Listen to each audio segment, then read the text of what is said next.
नमस्कार, मैं डॉक्टर रजनी मीना। आज की कक्षा बी पार्ट फर्स्ट ईयर के पॉलिटिकल साइंस के विद्यार्थियों के लिए रखी गई है और आज हमारे अध्ययन का विषय है सत्ता की सीमाएं।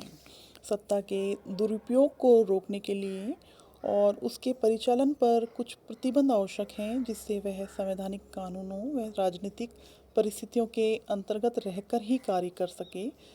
वो कौन कौन सी सीमाएं हैं जो एक प्रकार से सत्ता पर नियंत्रण लगाती है। पहला है प्राकृतिक सीमा।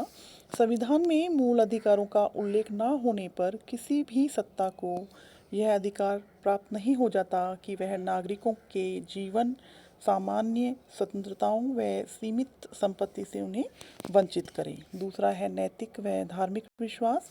जब कोई सत्ता नैतिकता व धार्मिक विश्वासों के प्रतिकूल आदेश देती है तो इसका पालन करवाना सत्ताधारी के लिए कठिन हो जाता है। तीसरा है सांस्कृतिक सीमा। सत्ता को संस्कृति या समाज के सांस्कृतिक जीवन में हस्तक्षेप करने का अधिकार नहीं होता, न ही वह राज्य की सांस्कृतिक विरासत को बदल सकती है। चौथा है संविधान की सीमा।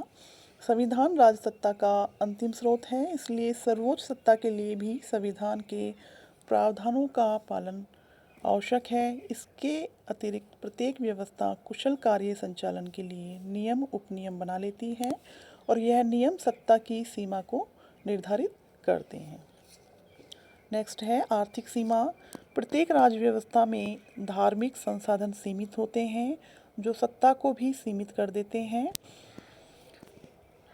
छठा है अधीनस्थों की क्षमताएं व अधीनस्थों द्वारा निर्मित संघ।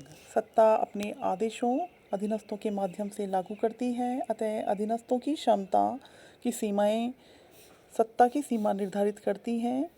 इसके अतिरिक्त अधीनस्थ संघ बनाकर सामूहिक सौदेबाजी द्वारा सत्ता को सीमित कर देते हैं। कई बार हम देखते हैं कि अधीनस्थों के संघ बन जाते हैं, वो अपने कुछ मांगों को लेकर सत्ता पर दबाव बनाने लगते हैं। इस प्रकार से अधीनस्थों के द्वारा जो संघ होते हैं वो सत्ता पर एक तरह से नियंत्रण बनाने का कार्य करते हैं या उसकी सत्ता को सीमित करने का प्रयास करते हैं। अंतर्राष्ट्रीय संगठन व अंतर्राष्ट्रीय कानून। वर्तमान समय में संयुक्त राष्ट्र संघ व अन्य अंतर्राष्ट्रीय संगठनों के अस्तित्व व अंतर्राष्ट्रीय कानूनों ने सत्ता की निरंकुशता पर रोक लगा दी है।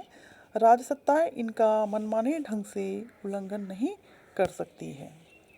इस प्रकार हम देखते हैं कि सत्ता के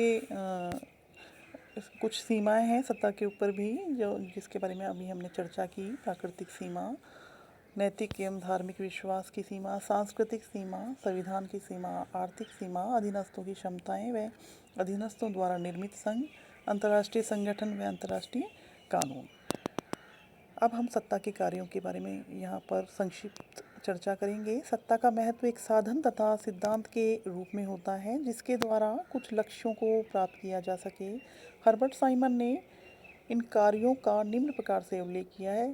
पहला है, यह उन लोगों को कुछ उत्तरदायित्व सौंपती है जो सत्ता का प्रयोग करते हैं। दूसरा, यह निर्णय लेने में विशेषज्ञता को काम में लाती है। तीसरा है, यह क्रियाओं के बीच समन्वय स्थापित करती है। इस प्रकार से हमने आज की कक्षा में सत्ता के अंतर्गत जो सत्ता पर सीमाएं हैं उनकी चर्चा की और सत्ता के कार्यों की चर्चा की। आज की कक्षा यहीं तक। धन्यवाद।